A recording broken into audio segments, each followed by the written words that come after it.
Right, alright. So in last week's class we talked about different ways of traversing a binary tree.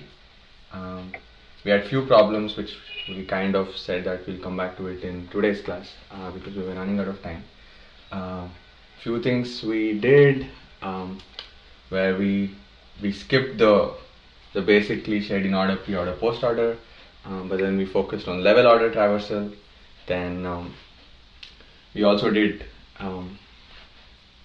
zigzag level order traversal, which we said we'll come back to it today, where you're given a binary tree like this.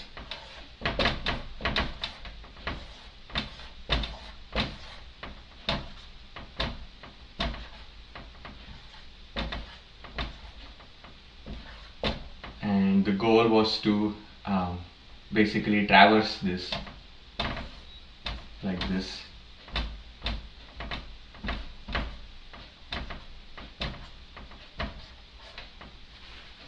Right. Few people had a lot of ideas, but then we said that okay, we'll do our homework, we'll do some thinking on our own, and we'll come back in today's class. By the way, can you guys see the board okay? Okay. So did you guys get a chance to think about this problem at all, or you were busy with your internals, didn't give it much thought? Internals, okay. So I thought about it a little bit more, and the way we do it is that we make use of two stacks. We'll call the first stack as left to right and the second stack as right to left. So this is essentially a level order traversal, except you keep alternating the way you read nodes. And level order traversal is basically has this breadth first flavor, right? It's essentially nothing but a breadth first search where you just keep going level by level, and we made use of queues there. But for the purpose of this, because we need to kind of keep alternating the levels, we'll make use of stacks. The way this works is that first we'll take the first element, which is a root, which is the only element that we have access to, and we'll kind of push it on top of the L2R stack. And whenever I push these elements, I'm not just pushing the data, I'm pushing the node itself because I need access to my left and right gates. But I don't want to crowd this board and put a node to indicate that it is true, but that's what it means. And once we have that, we'll have a master while loop which will check for the emptiness of this left to right stack. We'll just discuss about this as a concept, and then you guys should be able to write code on your own. Conceptually, what we do is that we push 2 on top of the L2R stack, and as long as this stack is not empty, we keep doing something. So first, anytime you do a push operation, equate that to printing something for this problem. Okay. So the moment I push 2, I need to print it out. So I print 2. Okay. And as long as this stack is not empty, which it is not, we already have 2, we pop that element, and let's say we pop that into a node called X. It's a temporary node. We pop it from my left to right stack. So any element present in the left to right stack will always process or insert elements in a left to right fashion. And that's why we have the left to right stack notation. So I process my left and then my right kid. So what I do is first push my left kid on the right to left stack, and we have equated push to printing. So anytime I push something, I need to print it. So I do a 1, and then I process my right side, which is 9, and anytime I push, I need to print. So I print a 9. So the idea is that since 2 was in my left to right stack, I'm going to process the kids of 2 in a left to right fashion, and anytime I process them, I insert them in my right to left stack. So I get 1 and 9. And now because I popped this, this is no longer present. Okay. Well, the code still keeps going. We don't check for the emptiness yet. This is a master while loop. And then I come to this. Now the elements in my right to left stack, I process them right child first and then left child. Okay? So I'm going to pop the first element in the right to left stack. And because it's a right to left, it's kind of indicating, it's an indication that I need to process it right kid first and the left kid second. So 5 and then 4. 5 will be pushed here, and anytime I push something I need to print. So I do a 5 and then I do a 4.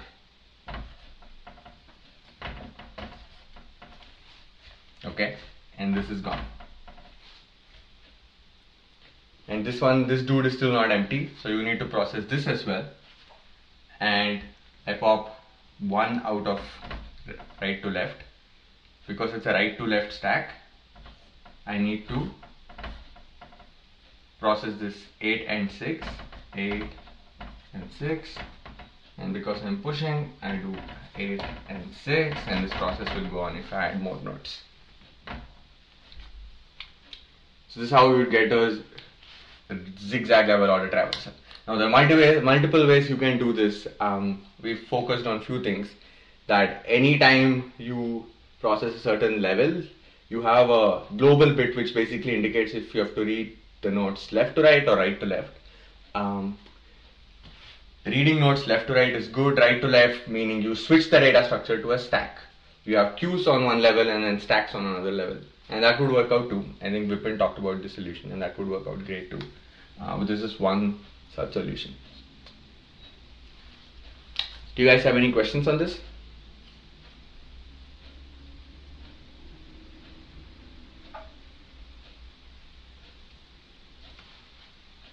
No? Okay, cool. So that was zigzag level order traversal.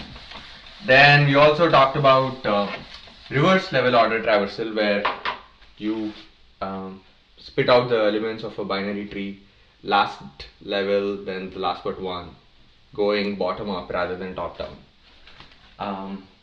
Then we did another kind of traversal where if you're given a binary tree,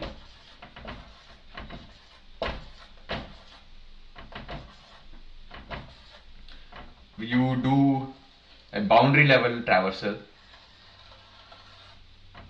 going in anti-clockwise direction.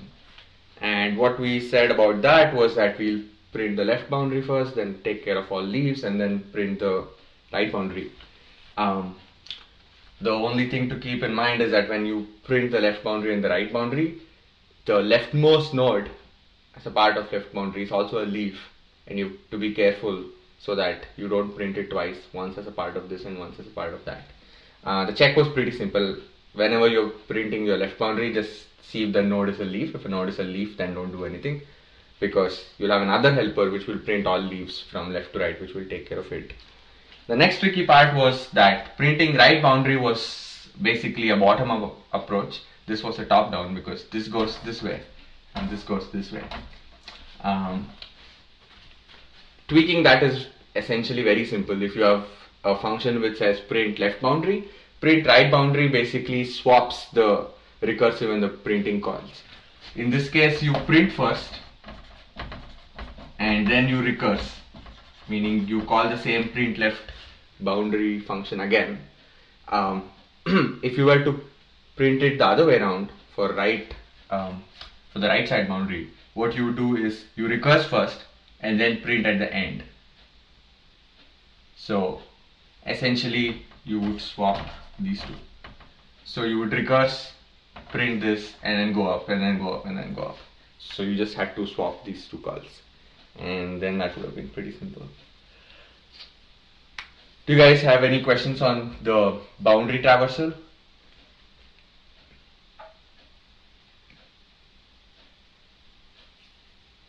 No? Okay.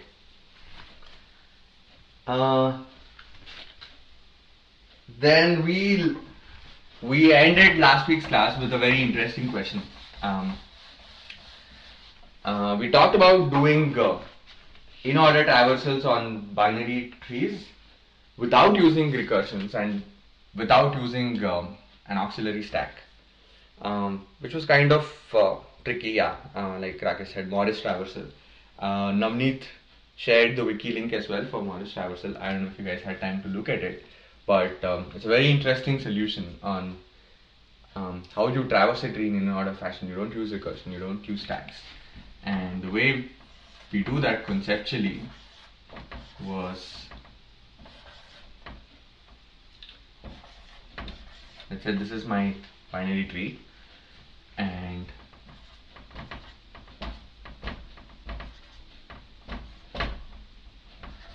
okay, so you have to do an in-order traversal. The catch is you can't use recursion and you can't use stacks. The ways where people say you need to do an in-order traversal in an iterative fashion, meaning you can't use recursion. But the iterative traversal itself basically simulates recursion by using stacks. So instead of recursion taking care of the stacks, you basically maintain a stack of your own where you push, pop, take care of underflow and overflow conditions. But this one is tricky because it's asking you not to use stacks. And since in-order traversal is basically left, root and right, meaning you first take care of the left subtree, then the root and the right subtree. If you were to just think of it as conceptually, just think of this problem, don't try to think about how you want to code it. It's very easy to, in this case, the in-order traversal would be left, which is 4, and then 5, and then 4, 5, blank, then left, root, 5, blank, then 8, 3, 2, 7, right? So, to think of it this way, to print 4, it's very simple. All you have to do is, you're given a pointer to the root of the tree, just keep going left because it starts with printing the leftmost element, right? But once you are here, if you're not using recursion, there is no way for you to go back to this node. If you're already here and if you're not allowed to use recursion, there's no way you can latch on to 5. If you can latch on to 5, then it is very simple to go to the right node. But if you can't latch onto the parent, and if you already have a pointer on the left kid, it's impossible for you to go back to the parent and access its sibling, right? You can do this if your binary tree had parent pointers, meaning other than this you had a bidirectional pointer. But in our binary tree we are not given any such things. So if there were these additional pointers, we call them a threaded binary tree. So what modest traversal does is essentially. Do you have a question? Yeah. Yeah.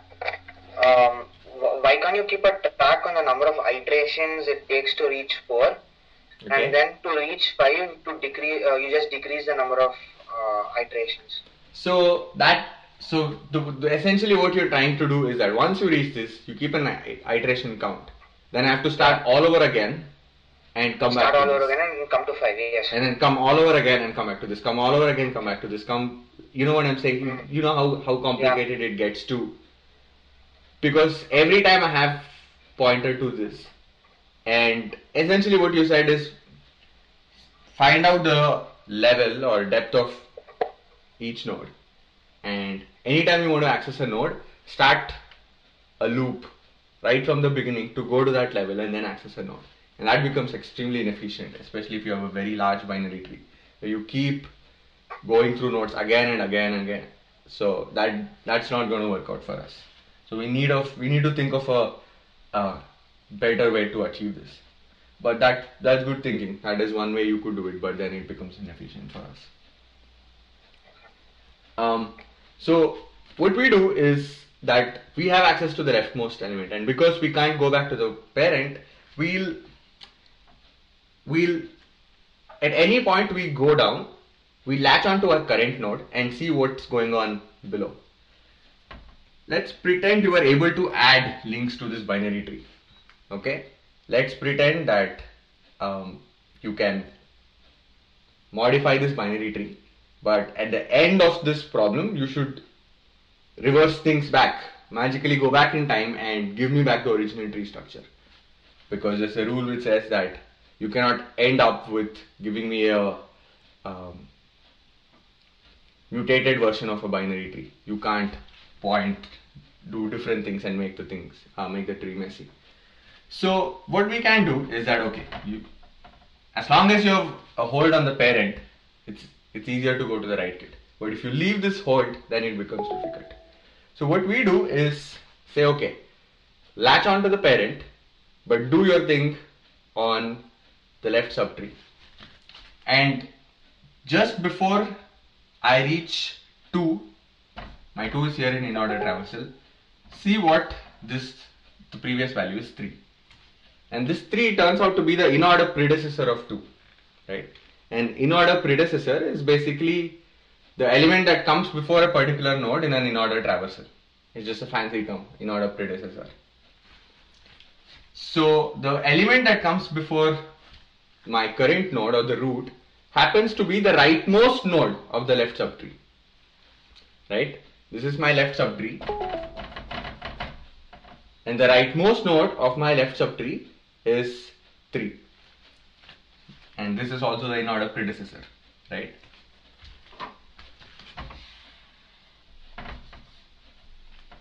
So what I do is that I still have a grab on my parent. I create a thread. A thread is nothing but a link, just fancy terms. I create a link from my in-order predecessor to my current node that I have a grasp on. And the moment I have this, then I can process this tree the way I want to, right? Because I have a hold on this. I can always go back to this right node because I have a way to get back to the root. So I do my thing on the left subtree, print my current node, and then go to my right node. So this will happen for everything. If this is the node and if this is the in-order predecessor, you create a thread there. Now you create a thread here. So you keep adding these threads so that you latch onto the parent or to your ancestor so that you can access the right subtree. We write code for this, but on paper, English wise, do you guys understand what the concept is for this?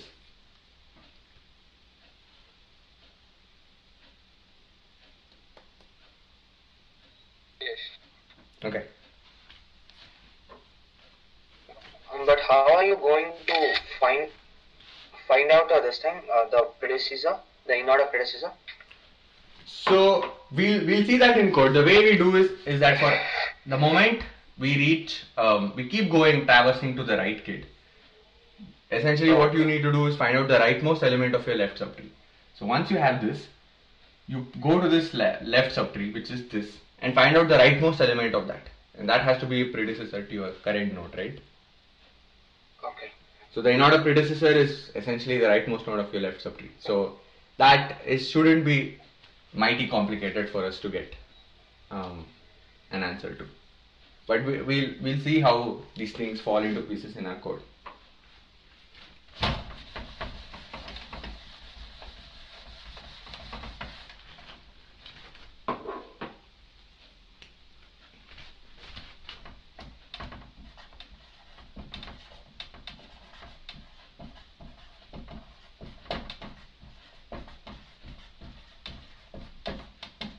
As usual, I have a pointer to my root piece, essentially nothing but my root.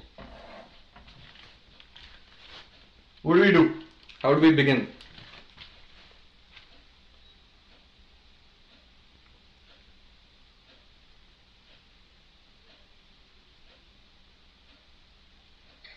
First you check for the null. Okay. Tree null. Can you guys see the board? Okay. I see a lot of lag on actually my side. It could just be my laptop behaving weird. There is a lag, but little bit. Okay. So if I disconnect from the call, I'm going to come back. But just a forewarning. So we check for null.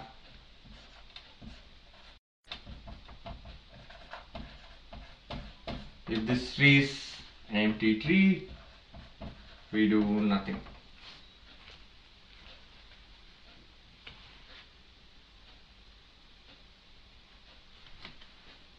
Okay, what else do we do?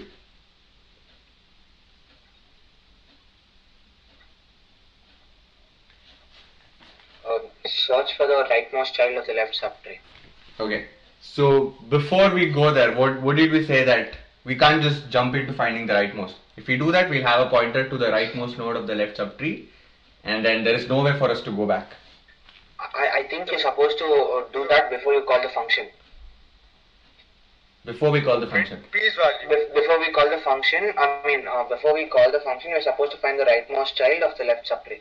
But then that Print keeps. the value of P. What? Print the value of P. Print the value of P, okay.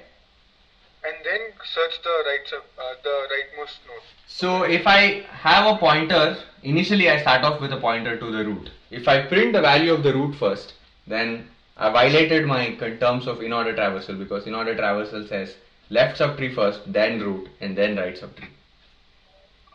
Bharat, why can't you do that before you call the function? I mean the rightmost child of the left subtree. We could do that, but it essentially means this function I'm going to keep, I don't know what to say, reusing, because then you guys will think that it is recursion. But the value of my current node and the parent node, the root node, keeps changing, right? So for a left subtree, when you start off with a root, left subtree and right subtree, this is the root. But the moment you go to left subtree, the root becomes the left child, right? You're essentially redefining what your current node is. So I cannot get a hold of the rightmost node of the left subtree once and then call this function, because I need to reuse that logic in my left subtree again, right? So Bharat, you check if P's left is equal to null. Okay. If it is null, then you print P's value and then search for the right subtree. That is perfect. That works. So okay, actually hold that thought. That was good thoughts, but my laptop is just messed up right now. I'm going to restart, so I'm going to be back in like 5 minutes, okay? Yeah.